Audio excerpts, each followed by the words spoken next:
మాతో పాటి మాకు పడని వాళ్ళని కూడా ఈ గుడికి పిలిచారని మాకు ముందే చెప్పి ఉండాల్సింది అని శరత్చంద్ర అంటే, గుడిలో కూడా అహంకారం చూపిస్తే ఆ దేవుడు అస్సలు మెచ్చుకోడు అని గగన్ అంటాడు. బావా, గొడవలొద్దు బావా, రా బావా లోపలికి వెళ్దాం అని భూమి చెప్పటంతో గగన్ వాళ్ళంతా లోపలికి వెళ్తారు.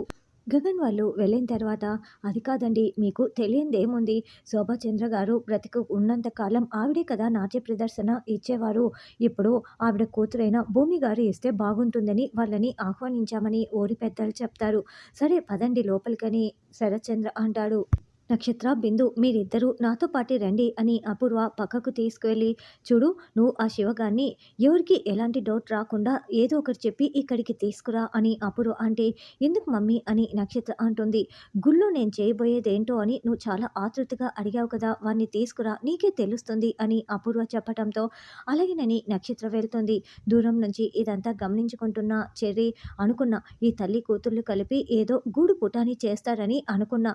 ఇప్పుడు నక్షత్రం ఫాలో అయితే ఏంటో తెలిసిపోతుంది కదా అని చెర్రీ అనుకుంటూ ఉంటాడు. నక్షత్ర వెళ్తూ ఉంటే చెర్రీ ఫాలో అవుతూ ఉంటాడు. అయితే నక్షత్రకి డౌటు వచ్చి వెనక్కి తిరిగి చూస్తే చెర్రీ దాక్కొని ఉంటాడు. అమ్మ చెర్రీ, నువ్వు నన్ను ఫాలో అవుతున్నావా, చెప్తా నీ సంగతి అని అనుకుంటూ కాస్త దూరం వెళ్ళి టక్కున వెనక్కి తిరిగి చూస్తుంది. అబ్బా, ఇలా దొరికిపోయానేంటి అని చెర్రీ అనుకుంటూ ఉంటాడు. ఏంటి చెర్రీ, నన్ను ఫాలో అవుతున్నావా అని నక్షత్ర అంటే, నేను నిన్ను ఫాలో అవటం ఏంటి, నేను అక్కడ మొక్కుకొని వచ్చాను, నువ్వు వచ్చావు, ఇక్కడికి వచ్చాను, ఇక్కడికి నువ్వు వచ్చావు అంతే అని చెర్రీ కవర్ చేస్తూ ఉంటాడు. అవునా, అయితే రా, ఇద్దరం కలిసి వెళ్ళి మొక్కుకుందాం అని నక్షత్ర అంటుంది. సరే పద వెళ్దాం అని చెర్రీ అంటాడు. ఇద్దరు దేవుడి ముందు నిలబడి మొక్కుకుంటూ ఉంటే, చూడు, నీకు కావాల్సింది అనుమానం కాదు, ముందు దేవుడికి మనస్ఫూర్తిగా మొక్కుకో అని నక్షత్ర చెప్తూ ఉంటుంది. అప్పుడే నక్షత్ర మెల్లగా అక్కడి నుంచి జారుకుంటుంది. చెర్రీ మాత్రం కళ్ళు మూసుకొని, చూడు, నువ్వు మీ అమ్మ ఏదో గూడు పుటాని చేస్తున్నారని నాకు అర్థమైంది. నువ్వు ఎవరనుకుంటున్నావు, నా భార్యవే, నీ మీద ఒక కన్నేసి ఉంచుతాను అని చెర్రీ చెప్తుంటే, అప్పుడే వేరొకావిడ చెర్రీ పక్కన నిలబడి తననే చెర్రీ ఇదంతా అంటున్నాడనుకొని, ఏంట్రా నువ్వు నా మీద కన్నేసి ఉంచావా అని ఆవిడ చెర్రీని తిడుతూ ఉంటే, ఇలాంటి వాళ్ళు కామంతో వస్తారు, మనలాంటి అందమైన వాళ్ళు కనిపిస్తే వీళ్ళు ఇలాగే చేస్తారు అని ఆడవాళ్ళందరూ తిడుతూ ఉంటారు. అది కాదండి, నేను నా భార్య అనుకుని మాట్లాడినాడని చెర్రీ చెప్తున్నా కూడా అందరూ కలిపి చెర్రీని కుమ్మేస్తూ ఉంటారు. గగన్ వాళ్ళందరూ మొక్కుకుంటూ ఉంటే, బిందు ఎక్కడా అని శివ దిక్కులు చూస్తూ ఉంటాడు. ఏంటి శివ, నేను నీ పక్కన ఉంటే నువ్వు ఇంకెవరి కోసం చూస్తున్నావు అని పూరి అంటుంది. అబ్బే, నేనేం చూడట్లేదు అని శివ పైకి కవరింగులు చేస్తూ ఉంటాడు. అప్పుడే నక్షత్ర దూరం నుంచి శివ శివ అని పిలుస్తూ అక్కడ ఉన్న ఒక పువ్వు తీసుకొని శివ పైకి విసిరి పడేస్తుంది. దాంతో శివ నక్షత్ర దగ్గరికి వచ్చి, ఏంటండి ఎందుకు పిలుస్తున్నారని అడగటంతో, మా మమ్మీ నిన్ను తీసుకురమ్మని చెప్పింది, బిందు కూడా అక్కడే ఉంది అని నక్షత్ర చెప్పటంతో ఇక శివ చాలా సంతోషంగా పదండి వెళ్దాం అని నక్షత్రతో వస్తూ ఉంటాడు. ఏంటో చెప్పండి మేడం అంటూ శివ రావటంతో, ఇంకా ఏంటి శివ, మేడం ఆంటీ అని అలా పిలుస్తున్నావు, ఇప్పుడు మనం బంధువులం అవబోతున్నాం, నన్ను పిన్ని అని పిలువు అని అపూర్వ అంటుంది.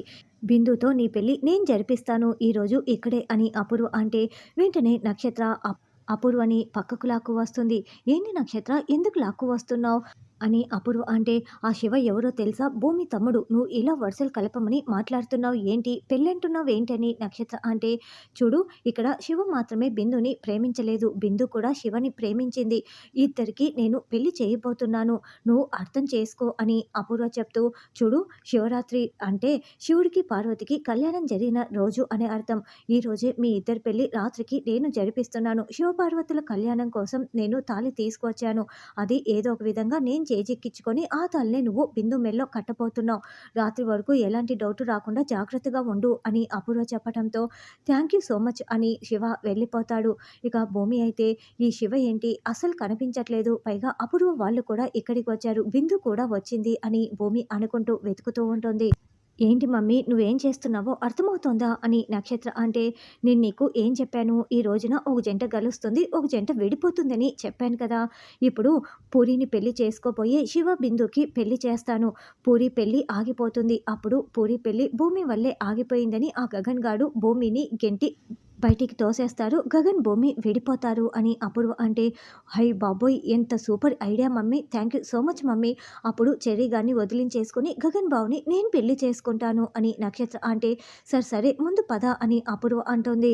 అపూర్వ, నక్షత్ర వెళ్తుండడం చెర్రీ చూసేసి, ఓ మై గాడ్! వీళ్ళు ప్లేస్‌ని మార్చేశారనమాట. నేను మధ్యలో మిస్ అయిపోయాను. అదేంటన్నది ఎట్టి పరిస్థితుల్లోనూ ఈరోజు కనిపెట్టి తీరాల్సిందే అని చెర్రీ వాళ్ళ వెనక మళ్ళీ ఫాలో అవుతూ ఉంటాడు.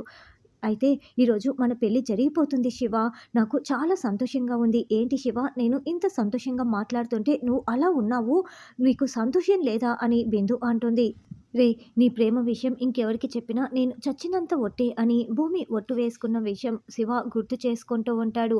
వెంటనే బిందు చేతులు పట్టుకొని, ఇప్పుడు మనమిద్దరం పెళ్లి చేసుకుంటాము. అప్పుడు మా అక్క నన్ను ఎలా అర్థం చేసుకుంటుంది అని శివ అంటే, ఏంటి శివ ఇలా మాట్లాడుతున్నావు అని బిందు టెన్షన్ పడుతూ ఉంటుంది.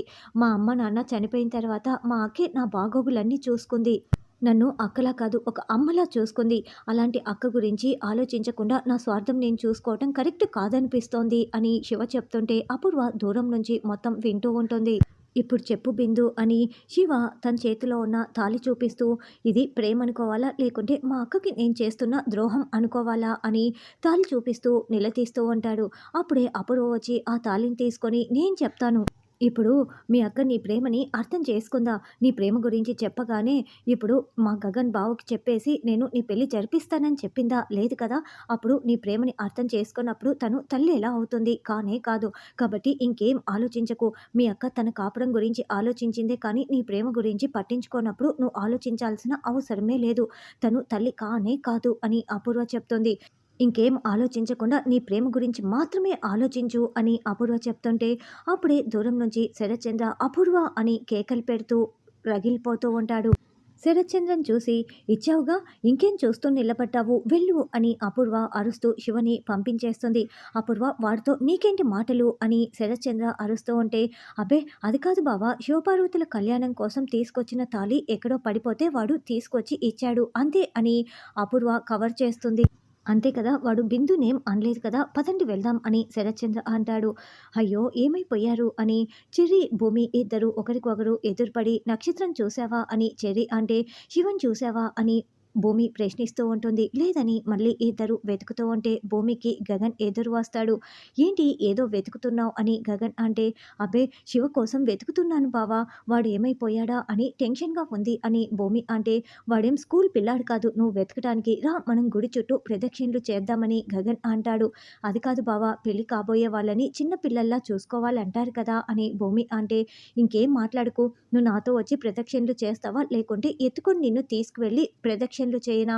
అప్పుడు 3 కాదు 33 చేయాల్సి వస్తుంది అని గగన్ అంటే, వద్దులే బావ పద వెళ్దాం అని భూమి అంటుంది. మనం జీవితాంతం ఇలాగే సంతోషంగా ఉండాలని ఆ దేవుడికి మొక్కుకుందాం పద భూమి అని గగన్ అంటాడు. అలా వెళ్తున్నప్పుడు భూమికి గంట అందకపోవటంతో గగన్ మోకరిల్లి తన మోకాళ్ళ మీద నిల్చోపెట్టుకొని భూమి చేత గంట కొట్టిస్తూ ఉంటారు. అలా ప్రదక్షిణలు చేసి గగన్ అక్కడి నుంచి వెళ్ళిపోగానే ఇదంతా చూసిన అపూర్వ, చాలా సంతోషంగా ఉన్నట్లున్నావే అని అపూర్వ అంటే, నీలా ఒకరి ప్రాణం తీసి సంపాదించుకున్న చోటు కాదు అది. నా గగన్ బావ మనసులో నేను పదిలంగా చోటు సంపాదించుకున్నాను అని భూమి చెప్తుంటే, అలా మాట్లాడకు, అది ఎంత కష్టమో నీకు అర్థం అవటం లేదు. ఇప్పుడు ఎక్కడ దొరికిపోతానోనని నేను జీవితాంతం టెన్షన్ పడుతూ ఎప్పటికప్పుడు అలర్ట్‌గా ఉంటాను. కానీ నేను ఇప్పటికీ దొరికిపోలేదు. అది నేను సాధించిన ఘనత. కానీ నువ్వైతే గగన్‌తో విడిపోతావు, చూస్తూ ఉండు. నీకు బొట్టు పెట్టి లోపలికి ఆహ్వానించిన గగనే నిన్ను మెడ పట్టుకొని, జుట్టు పట్టుకొని బయటికి గెంటేస్తాడు, చూస్తూ ఉండు అని అపూర్వ భూమికి వార్నింగ్ ఇస్తుంది.